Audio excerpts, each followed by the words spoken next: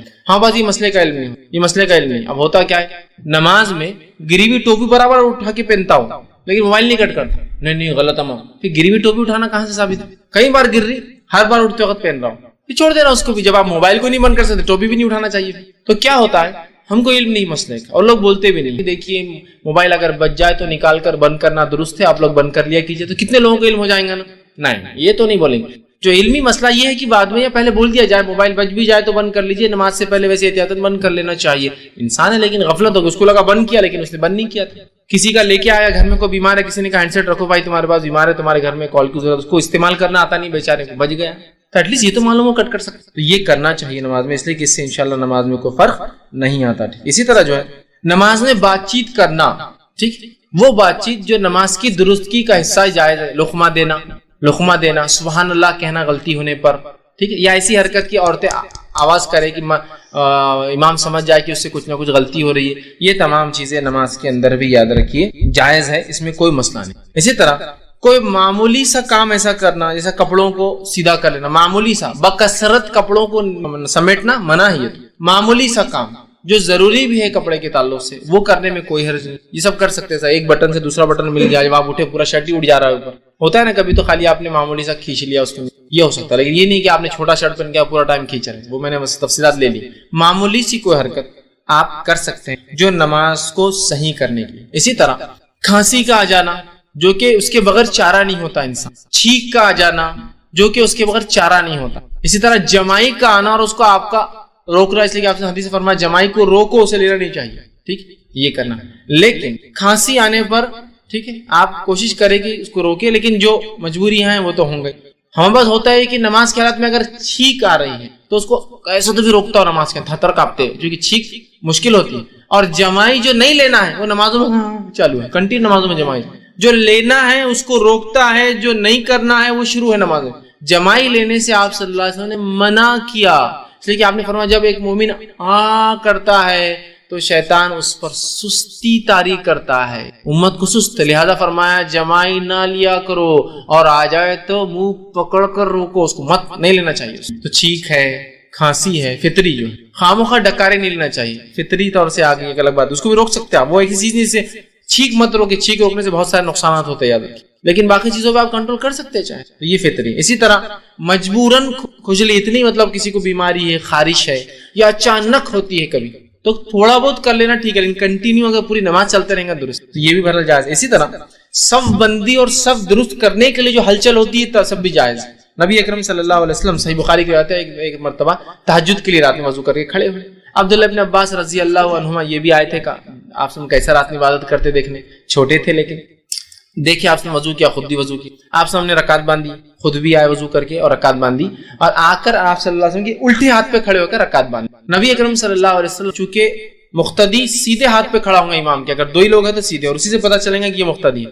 آپ صلی اللہ علیہ وسلم نماز کی حالت میں ان کو اس ہاتھ سے پیچھے سے پہلے اسی الٹے ہاتھ سے ادھر دھکا دیا, اور پھر سیدھے ہاتھ سے پکڑ کے بازو لا کے کھڑا کر دیا. سمجھا, تعلیم دے رہے ہیں کہ سیدھے ہاتھ کی طرف کھڑا رہے گا مقتدی, اگر دو ہے تو الٹے ہاتھ کی طرف نہیں. تو آپ نے دھکا دیا اور ادھر سے پکڑ کے لا کر ادھر کھڑا. عبداللہ ابن عباس ادھر سے ادھر آئے, کھڑے ہوئے اور کہا اللہ کے رسول نے سورہ بقرہ پڑھ لی, میں نے سوچا اب رکوع کریں گے. پھر سورہ آل عمران پڑھ لی, پھر میں نے سوچا اب رکوع کریں گے. اس کے بعد آپ صلی اللہ علیہ وسلم سورہ نساء شروع کر دی, تو میں جا کے پھر سو گیا. چھوٹے بچے تھے نا, اتنی دیر انتظار کرتے رہے, سورہ بقرہ پڑھ لی تو کھڑے, سورہ آل عمران ہو اور سورہ نساء شروع ہو گئی, تو آپ گئے اور جا کے سو. پھر صبح جب فجر کا وقت ہوا اللہ کے رسول نے اٹھایا اور کہا میرے چہرے پر تھوڑا سا تھپتا اور کہا ایسا نہیں کرنا چاہیے. ایک تو رات میں اٹھے پھر نماز کے لیے کھڑے ہوئے پھر جا کے سو بھی مطلب پڑھنا چاہیے تھا جب تم آئے تھے اپنے گھر سے. میرے گھر آپ کے گھر رکے تھے آ کے, چھوٹے تھے بچے تھے, رکے تھے اور پھر نماز بھی نہیں پڑھی تو بہرحال تو آئے کھڑے ہوئے. تو دیکھیے یہاں آپ نے نماز میں کیسا درست کیا, امام تھے آپ تو پتا چلا جائز چیزوں کو امام نماز میں کر سکتا ہے.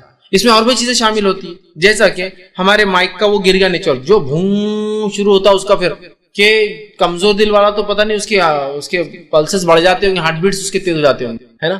تو مائک کو اٹھا لیا, مائک کو تھوڑا سا بہت کرا تھوڑا نیچے کر لیا, کیونکہ بہت پوری مسجد کے 100 لوگ تکلیف اٹھاتے ہیں, ہزاروں لوگ جمعے کی نماز میں, ہے نا, تھوڑا کر سکتے ہیں چیزیں تھوڑا سا. اسی طرح رکعت تو باندھ لی اور پھر دیکھا سامنے موزی چیزیں چونٹیاں ہیں, اگر سجدہ کروں گا تو کاٹ سکتی ہے, تو تھوڑا سا امام خود ہل گیا بازو, چونٹیاں ہیں نا کاٹ سکتی ہے نا اتنی بس. تو یہ چیز ہے. یا پھر نماز کو کھڑے ہو گئے اور غلاظت تھی, رات میں بلی آ گئی مسجد کے اندر غلاظت کر کے چلے گی, دیکھا نہیں فجر میں امام آیا کھڑا ہوا, کھڑے ہونے کے بعد دکھ رہی سرک جائے, یہ جائز ہے, یہ جائز. مقتدی غلط کھڑا تھا آپ نے اس کو ادھر سے نکالا, جائز ہے. اسی طرح نماز کے لیے 2 لوگ کھڑے ہیں, امام کھڑا ہے مقتدی بازو آ کے کھڑا ہے, چونکہ 2 ہی لوگ نماز میں تو صف بننا ضروری ہے, تو صف دونوں کی ہوں. اب مصلی آیا ایک اور, اب اس کو کھڑا ہونا تو وہ بازو نہیں کھڑا ہوگا, اب وہ کیا کرے گا معلوم, امام کو پیچھے سے دھکا وہ کریں گا تو امام تھوڑا آگے سرک جائے, مطلب آپ پیچھے صف ہو گئی, امام آگے سرک. اگر آگے جگہ ہے تو بیسٹ یہ ہے کہ اگر 2 لوگ کھڑے ہیں, 2 لوگ کھڑے ہیں تو امام اپنے مصلی سے بالکل پیچھے وہیں کھڑا ہو, اس کے پیچھے والی صف, اور مقتدی بازو. جیسے کوئی مقتدی آئے گا اس کو دھکا دے گا, امام اپنے مصلی پہ چلے جائیں گا, مقتدی پیچھے صف بنائیں گے, سمجھ رہا. لیکن اس کا بھی علم نہیں ہوتا بس. یہ جائز حرکتیں ہیں, یہ جائز آگے پیچھے ہونا, یہ نہیں کرتے ہیں. اور جہاں جو نہیں کرنا ہے وہ کرے, ٹوپی اٹھا کے رکھ رہے. میں نے دیکھا ٹوپی گر کے رول ہوتے ہوئے دور گئی تو نماز میں پورا آگے جا کے بھی لے کے آتے اس کو اپنے پاس, جو کہ نہیں کرنا ہے. اور جو کرنا ہے صفوں میں, صف بندی کے ادب میں نہیں. ایک امام اور ایک مقتدی ہے تو امام آگے کھڑا اور مقتدی پیچھے کھڑا, یہ تھوڑی نماز ہوگی, کیونکہ صف ہی نہیں بنی. صف کہاں بنی, یہ مسئلے کا علم بہت اہم ہے. ایک مرتبہ میرا ایک قصبے سے جانا ہوا, وہاں الحمدللہ ایک گھرانہ اہل علم تھا, علم رکھتا تھا, بہت چھوٹا دن تھا, مجھے نہیں معلوم تھا, اسی دن پہ تعارف ہوا. فجر میں گیا تو 1-2 آدمی نماز پڑھتے فجر, اور جلدی نماز تھی اور راستے پہ مسجد تھی وہ. تو جب میں وہاں گیا وضو کر کے جا کر بازو کھڑا ہو, چکی میں ڈرا ہوا تھا کہ اگر میں دھکا دوں گا تو ایک نیا مسئلہ, امام کو دھکا دینے ہمارے بولتے ایک نیا مسئلہ, انہوں نے رسک نہیں لینا. میں خاموشی سے آ کر 2 کھڑے تھے, تیسرا کھڑا ہو گیا. ہمارے 2 اور بھی ساتھی تھے, بولے نہیں ابھی کھڑے ہو جاؤ, یہ گاؤں کی مسجد ہے, بہت جھگڑے ہو جاتے ہیں, چھوٹی چھوٹی چیزوں پہ جھگڑے ہو جاتے ہیں. جیسے میں بازو کھڑا ہوا, امام علم رکھنے والا تھا, وہ آگے بڑھ گیا, خود وہ آگے بڑھ کے چلے گئے مسلح, چونکہ وہ ایگزیکٹلی اپنے مسلح سے امامت کے پیچھے کھڑے تھے. ایک آدمی بازو, جیسے میں کھڑا ہوا وہ آگے چلے, اور پھر ہمارے بازو والے کھڑے ہوئے, سب بنے, ان کو علم تھا اس مسئلے کا. بعد میں وہ دیکھنے لگے, ارے بولے آپ نے مجھے وہ نہیں کیا.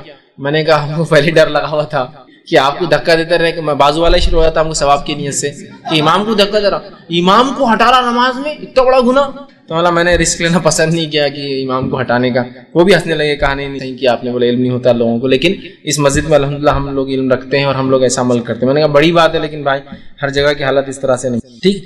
تو یہ آپ یہ ہلچل جائز ہلچل ہے, آپ کر سکتے. اسی طرح امام خیرت بھول جائے, غلطی ہو جائے تو آواز دینا, یہ بھی میں نے تفصیلات آپ کر سکتے ہیں. اسی طرح نماز میں آپ کے آگے سے کوئی جا رہا ہے تو آپ اس کو نماز کی حالت میں روک لیں گے, ٹھیک ہے, یہ جائز عمل ہے. ہمارے پاس کیا ہوتا ہے دیکھیے, ایک کیس تو یہ ہوتا ہے نماز میں آپ کھڑے, کوئی چلا گیا, اب وہ گیا تو دل میں کچھ نہیں اس کو, بس دل میں. دوسرا کیس دکھتا نہیں گیا, نماز پڑھ رہا تھا میں اور چلے گئے میرے سامنے سے, مطلب وہ سمجھتا نماز ٹوٹ گئی اس کی, تو وہیں شروع جھگڑا. میں ایک مرتبہ کچھ بڑے لوگوں نے پیچھے صف بنا دی, 2 صف مسجد میں آگے بنی, رمضان کا مہینہ تھا, مغرب کی نماز تھی. یار یہ سے 2 پیچھے کیسے کھڑے ہو گئے لوگ بیچ میں, 2 صفیں بیچ میں خالی اور راستہ بھی نہیں جانے کا. تو میں آگے گیا اور صف میں سے گیا, پورا ایسا صف پورا توڑتے, صف کے بیچ میں نمازیوں کے سامنے سے. چونکہ جب صف آگے خالی ہوگی, پیچھے مقتدی کوئی کھڑا ہوگا, اور اگر میں صف پوری کرنے آگے جاؤں تو مجھ پر گناہ نہیں ہے ان کی نماز کا, چونکہ انہوں نے غلط کھڑا کیا اپنے آپ. چلا گیا, اب چلا گیا تو اس میں سے کیا ہو گیا, ایک ہی ہوشیار تھا پورے صف میں, باقی سب تو کھڑے تھے, ایک نے توڑ دیا, ٹوٹ گئے رے, ٹوٹ گئی نماز اپنی بولے, اور دوسرے 2 نہیں توڑ رہے, توڑو. اور بعد میں نماز کیا مولانا سمجھتا نہیں کہ تو ہمارے سامنے چلے گئے. میں نے کہا کیا جاہل ہے مولانا, تم پیچھے ویسے کھڑے ہو گئے, مطلب مولانا زیادہ سمجھتا نا, مولانا بول رہے نا, تو کیا جاہل ہے مولانا, تم پیچھے کھڑے ہو گئے صف بنا کے. نہیں, بولے میرے کو جلدی جانا تھا. اگر ایسی سب جلدی جائیں گے تو مسجد اندر رہیں گی, سڑک پہ نماز پڑھ کے نکل جائیں گے, جلدی تھی کہتے ان کو, تو پیچھے صف بنا لی انہوں نے. ہو سکتا دعوت ہوں گی, رس زیادہ ہوں گا, تو وہ دعوت میں سے ادھر نماز صف نہیں ملیں گی تو گھر چھوڑ کے یہاں نہ بڑھاؤں گا. آپ لگا کہ یار دستر تو جبھی بچ جاتا, صف